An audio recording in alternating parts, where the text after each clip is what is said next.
Our population is greater than it has been. Normally our daily average is around 615. Right now it's at 715. Most people that come to jail have health issues, and some have worse issues than others. And this is just one of those years where we've had a number of people that have ended up in the hospital that come to our jail sick with heart problems or kidney problems or liver problems or whatever other problem they have. And it's our responsibility to make sure they get good health care. And so we have to take them to the hospital, and that health care cost is on the county. There's two different subjects. We've been fluctuating up and down in terms of our overtime in the jail because of our shortage of staff. I mean, we just about got it down to zero. We were fully staffed, and you heard in court today that the sheriff announced, I think we're 18, or I think it's 18 short of what we need to have. So that increases overtime with other staff that have to cover those 18 shortages that we have. So that's the reason for that overtime. Usually the number of inmates just in general is like 650 to Right. 700. Right. And now it's like 715. So Right. obviously that's more cost for that. Correct. And so in that way, how does the county prioritize that? Well, number one, under jail standards, you have to, I think it's 1 to 48. And so the higher your population, the more staff you have to oversee that population. Obviously 650 was what we were averaging. Now we're 615. That's good. On 3 shifts, that's 3 more jailers we need. And we're 8 short right now. So obviously somebody's got to pick up that slack, and that's where the overtime comes in. Yeah, and on that aspect. And this is something that other counties are... I would challenge you to go talk to any other sheriff in the counties around us, and they're dealing with the same problem. Yeah, we all have the same problem. The legislature has they've tried to help in certain ways, but in other ways they've made it a lot more difficult to operate a jail. And certainly it's a cost center, and it's becoming a bigger cost center for county government. And I mean a big one. It's a bigger cost center for county governments and their budgets. And it's not going to get any better unless the legislature were to come up with some magic pill, which I'm not sure that's going to happen anytime soon. Right, I see. And the analogy is, a fisherman, there's fish in the pond, but there's not enough people in the pond right now. Well, the education requirements now to become a peace officer are not what they were 10 years ago. They're much greater. There's much more schooling required. There's just a lot more requirements to become a peace officer than there used to be, and that some people can get through the school, and some can't. And so you may start with 100 in the school, and by the end of the 25 weeks or whatever it is, you're down to 30. They got out. Mm-hmm.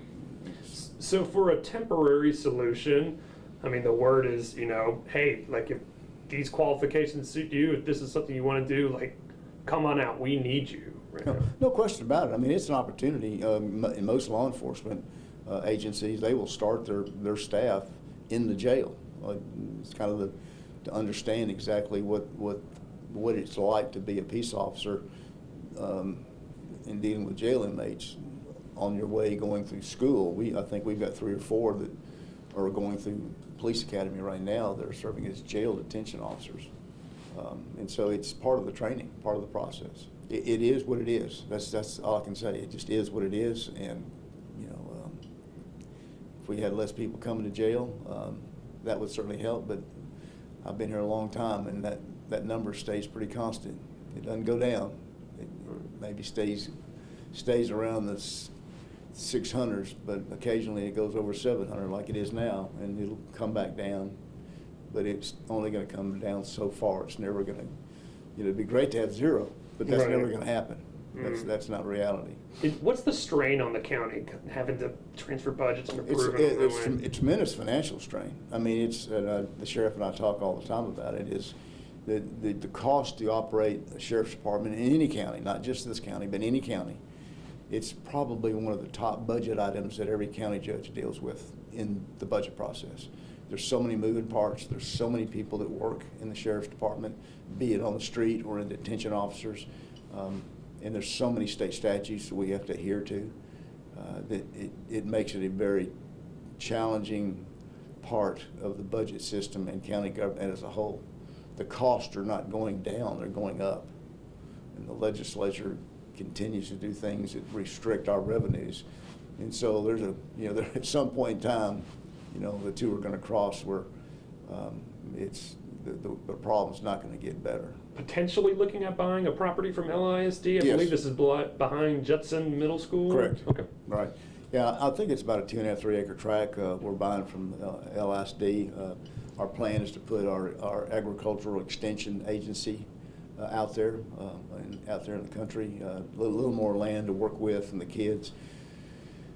Our extension service had like 53 kids, and our programs were available out there 15 years ago, and there's over 400 plus that are involved in it now. And so we were very, very cramped in the current location, and this is going to allow us to expand, improve our programs, have a nice facility for the kids to continue to learn different crafts and things that the Extension Service offers to kids. Okay. Do you have to make a whole new building? I haven't looked at the Yeah, property yeah. yet. Okay, yeah. How much is that going to cost? About 1.7 million. That's how much the whole building and property costs are going to be. Overall, okay. They provide so many learning experiences for kids, from gardening to just a plethora of programs that are really wholesome for kids, and obviously what we're doing is working, because there's 400 and some kids that have been registered by their parents to go through the program. So, we're trying to accommodate the growth. The Commissioner McKinney, who was kind of the driving force behind this building, is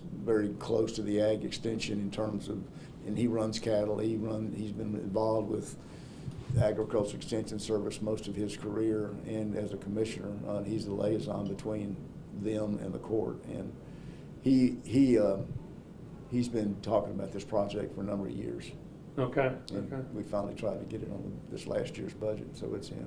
Substantial completion on the rotator beacon? It's just another safety feature that's been added to the airport or updated at the airport. We had one that didn't have the LED lights and all the things that come with it, the new improved technology that certainly the pilots and the people that operate out there are very pleased with it. Okay, yeah. And it was just approved to say, hey, this is complete. Yeah, You know? right.